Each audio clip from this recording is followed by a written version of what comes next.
Alert ਕਰ ਦਿੰਦਾ ਹੈ ਪਹਿਲਾਂ ਹੀ ਅਸੀਂ ਅਲਰਟ ਹੋ ਅਲਾਰਮ ਵੱਜਦਾ ਹੈ ਠੀਕ ਤੇ ਇਸ ਨੂੰ ਜਿਹੜਾ ਮਾਪਦਾ ਹੈ ਉਹਦੇ ਅੰਦਰ ਉਹਨੂੰ ਸਿਸਮੋਗ੍ਰਾਫੀ ਕਹਿੰਦੇ ਨੇ। ਠੀਕ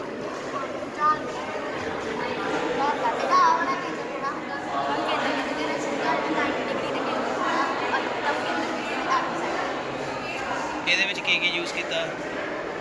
ਤਾਰਾਂ ਵਾਇਰ ਸੂਈਜ਼ ਸਾਰਾ ਕੁਛ ਜਿਹੜਾ ਚਾਰਟ ਜੀ ਆਪਣੇ ਪਾਪਾ ਦੀ ਦੁਕਾਨ ਹੀ ਇਲੈਕਟ੍ਰੋਨਿਕ ਵਾਲੀ ਤੇ ਉੱਥੋਂ ਸਾਰਾ ਬਸ ਚਾਰਟ ਸੀ।